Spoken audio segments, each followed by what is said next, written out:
back. Uh-huh. Although you look incredibly young, you've actually been acting for over 25 years. You started at age 6. Yeah, That's pretty young. that's pretty young, What, yeah. what do you remember from that time? And I mean, were you aware at that time that you were embarking on a professional career, or was this just more fun than going to school? I mean, what? Definitely was more fun than going to school. I'm not promoting not going to school. Kids shouldn't be listening to what I'm saying. But definitely also had to do a lot with the relation I had with my father. You know, my mother died when I was 2 years old, so I was really close to my father. He had to play the father and mother role in a way.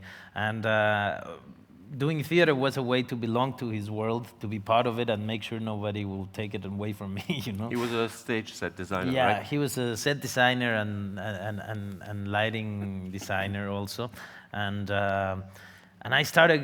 I remember my life would be being in rehearsals, being in theaters, you know, and one day a director arrived to where we were living, and he looked at me and said, "Oh, I need a kid for the theater play we're doing. Would you mind?" And I said, "No, no, no." So he went and told my father, and I remember seeing his face like going like, "What? No way." You know, he does set designing, so he believes actors many times get to ruin his his amazing sets, you know. I remember listening to so many complaints about actors not hitting their lights or their marks, or you know, and I became one. I guess a little bit also to punish him from from many other things I won't tell here. But I started acting at 6, and suddenly I realized I was doing it for real. But I don't remember. It's not like I have a romantic story where I can tell you, oh, that day that I saw Marlon Brando, I realized. No, I was doing it. I was having fun. And then years passed, and I realized I wasn't happier anywhere else, you know. You've been a very busy person. In fact, you're now in Elysium, which is being shown everywhere around Madrid and Spain as we speak. Those who haven't seen it, hopefully you will get a chance to see it. One of the things about this movie is essentially, by coincidence, I assume, it was shot in Mexico City. How important was this for you? I mean, did you feel that the fact that it was in your home city made it a particularly special project? I mean, Elysium is very pertinent for a reflection that not just Mexico needs, you know, but how much longer and how much more contrast we're gonna keep seeing in between those that have and those that don't have, you know. It's quite ridiculous that and I believe as we've learned how to live without getting affected by the situation and the reality of our neighbors, you know. We shot Elysium in the dumps of Mexico City, in a place called El Bordo Xochiaca. And shooting in Mexico for me was quite special. But you could find Elysiums, and you could find places like the locations we shot in every country, you know. I think the film, it's quite universal. And the big debate I had with the director is that I don't think this might happen in 2150 something. I think this might happen in 20, 30 years. I think he was, I mean, it's already happening. I don't know what would be the Elysium of Madrid, but we have in Mexico an Elysium called Santa Fe.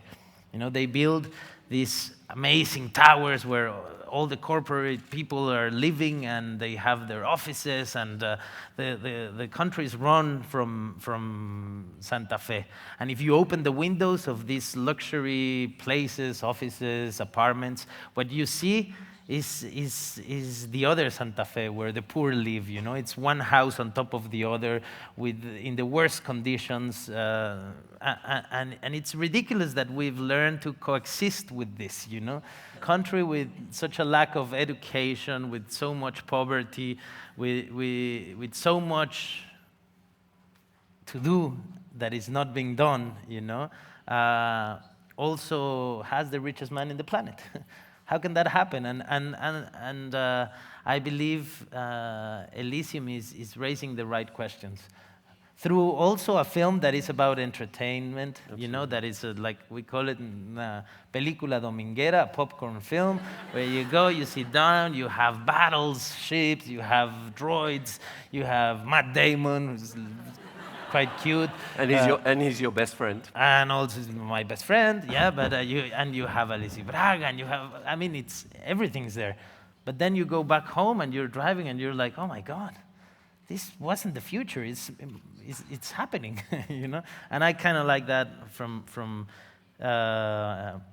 Neil's work. Neil is the director. He did District 9, which is also another film that confronted us with the reality. You know, it's a way to do science fiction where it has the taste and the smell of reality. You know.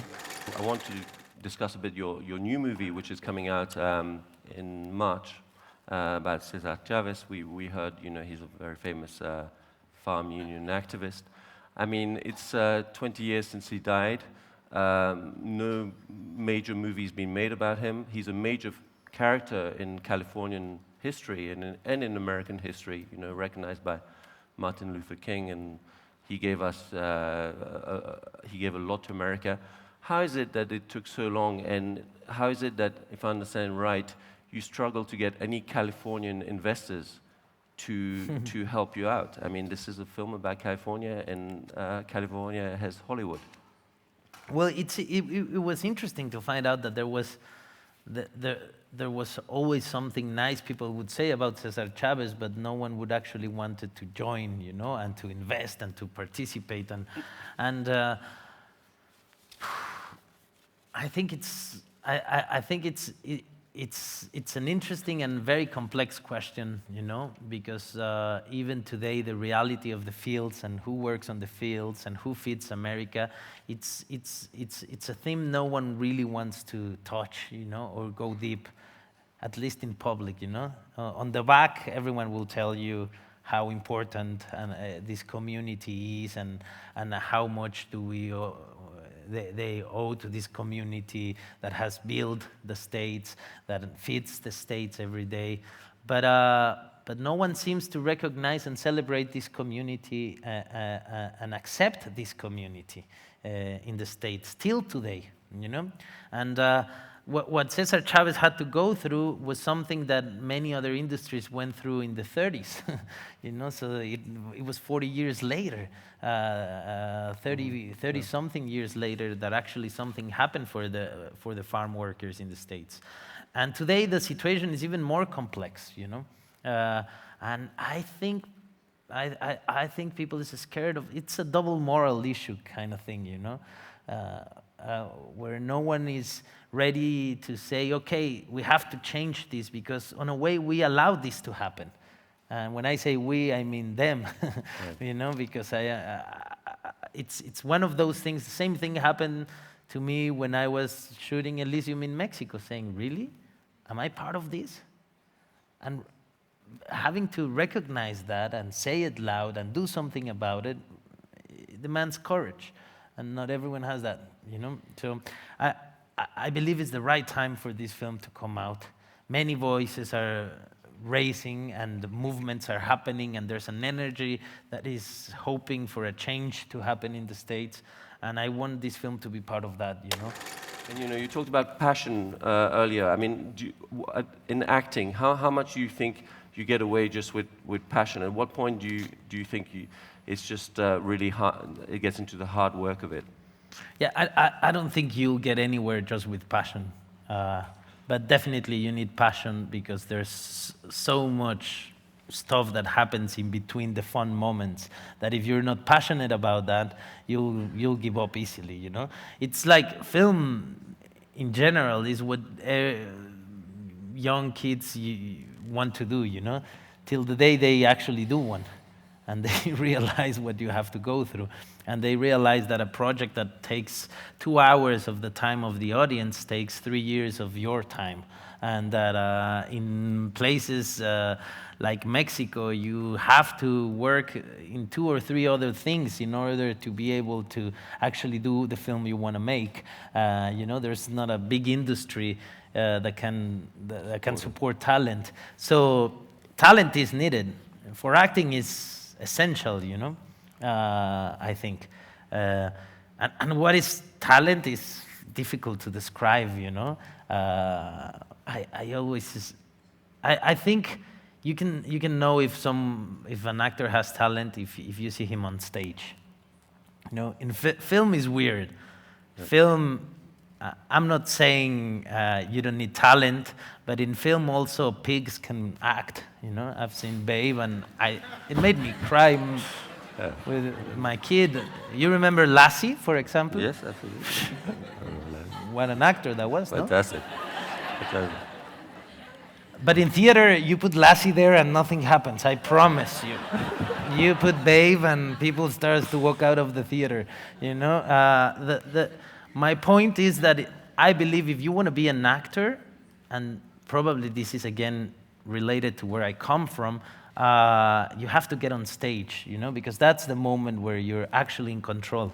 I believe film is for directors as theater is for actors.